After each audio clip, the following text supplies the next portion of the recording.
जय श्री कृष्णा बच्चों, कक्षा 3 में आपका फिर से स्वागत है। कक्षा 3 में हम लोग पाठ संख्या 3 शिष्टाचार के प्रश्नोत्तर कर रहे हैं। ठीक है, प्रश्नोत्तर सब बच्चों को याद करने हैं अच्छे से और कॉपी में सुंदर राइटिंग में लिखने भी हैं। ठीक है, तो प्रश्न 5 तक हमने हल कर लिए थे, 5 तक हमने प्रश्नोत्तर समझ लिए थे। आज हम प्रश्न संख्या 6 समझेंगे। तो प्रश्न संख्या 6 हमारी है, शिष्टाचार की तुलना किससे की गई है। क्या प्रश्न है कि शिष्टाचार की तुलना किससे की गई है। तुलना मतलब किसके बराबर शिष्टाचार को समझा गया है। तो शिष्टाचार की तुलना सुगंधित फूल से की गई है। किससे की गई है शिष्टाचार की तुलना? सुगंधित फूल से। सुगंधित फूल मतलब जो अपने चारों तरफ महक ही महक फैला दे। फूलों की खुशबू सबको अच्छी लगती है ना, किसको अच्छी नहीं लगती। सब फूलों की खुशबू से ठंडक महसूस करते हैं, मन तरोताज़ा हो जाता है। तो शिष्टाचार भी एक ऐसा फूल है, एक ऐसा सुगंधित फूल है जिससे वातावरण स्वच्छ होता है और सुगंधित मतलब मन को शांति देने वाला होता है, आनंद प्रदान करने वाला होता है। तो हमेशा बच्चों शिष्टाचार व्यवहार में लाना चाहिए। तो शिष्टाचार की तुलना किससे की गई है? शिष्टाचार की तुलना सुगंधित फूल से की गई है। फिर प्रश्न संख्या 7 है कि मगन सबको अच्छा क्यों लगता है। प्रश्न है हमारा कि मगन सबको अच्छा क्यों लगता है।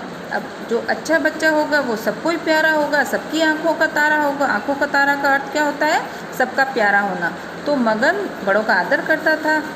अब उत्तर क्या है हमारा? मगन सबके साथ शिष्टापूर्वक व्यवहार करता है, इसलिए सबको अच्छा लगता है।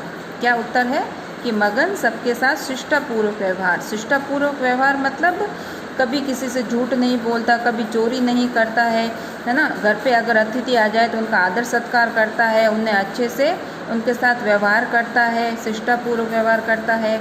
कचरा हमेशा कचरा पात्र में डालता है और जब बस में चढ़ना आना जाना होता है तो कभी धक्का मुक्की नहीं करता है। तो ये सारे शिष्टाचार के लक्षण होते हैं। तो ये सारे शिष्टाचार वो मगन करता है लोगों के साथ, तो इसीलिए मगन सबको अच्छा लगता है। तो मगन सबके साथ शिष्टापूर्वक व्यवहार करता है, इसलिए सबको अच्छा लगता है। फिर प्रश्न संख्या है 8, मगन में शिष्टाचार की कौन कौन सी आदतें हैं। मगन में शिष्टाचार की कौन कौन सी आदतें हैं? तो मगन कभी झूठ नहीं बोलता है ना। मगन में आदतें पूछ रहा है, अब आदतें कौन कौन सी होनी चाहिए कि भाई शिष्टाचार में आदतें कौन कौन सी होनी चाहिए। तो उत्तर है कि मगन कभी झूठ नहीं बोलता। क्या नहीं करता? मगन कभी भी झूठ नहीं बोलता है, चोरी नहीं करता, कचरा हमेशा कचरा पात्र में डालता है, बड़ों का आदर करता है, अपने गुरुजी का सम्मान करता है, सबके साथ विनम्रता से रहता है और शिष्ट भाषा का प्रयोग करता है। शिष्ट भाषा का मतलब गाली गलौज नहीं करता है, किसी को भी अपशब्द नहीं कहता है, कभी गुस्सा नहीं करता है, कभी चोरी नहीं करता, झूठ नहीं बोलता, बड़ों का आदर करता है। तो ये सारी शिष्टाचार की आदतें मगन में हैं। ठीक है, फिर प्रश्न संख्या है हमारी 9।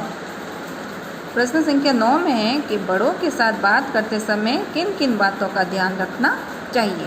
प्रश्न संख्या 9 क्या कह रहा है कि हमें बड़ों के साथ बात करते समय किन किन बातों का ध्यान रखना चाहिए। हम लोग बड़ों से बात करते हैं, है ना। पहले के समय में तो बच्चे डरते थे, बड़ों से बात करने में झिझकते थे कि बड़ों से कैसे बात करें, क्या पता उनको बुरा लग जाएगा।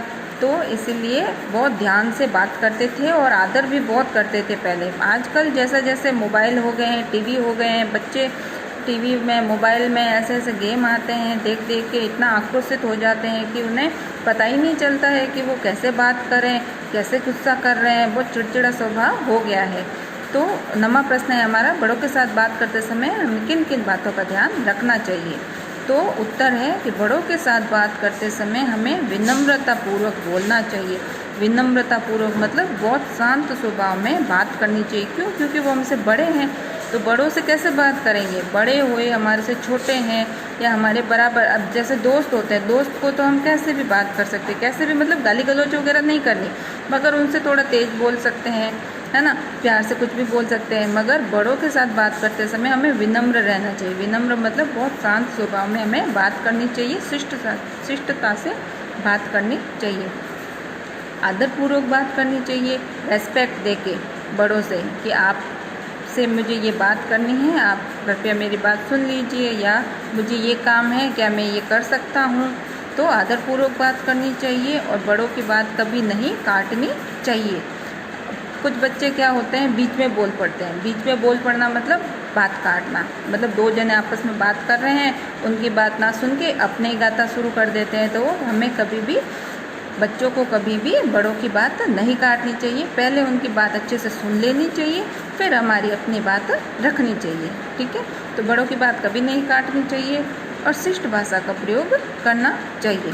क्या करना चाहिए? शिष्ट भाषा का प्रयोग करना चाहिए। शिष्ट भाषा मतलब गाली गलौज नहीं करना है, झूठ नहीं बोलना है, अपशब्द नहीं कहने हैं, हमेशा अच्छी भाषा का आदरपूर्वक व्यवहार, आदरपूर्वक भाषा प्रयोग में लानी है। ठीक है, तो ये आपको प्रश्न संख्या 6 से 9 तक अच्छे से कॉपी में लिखने हैं और याद भी करने हैं। ठीक है।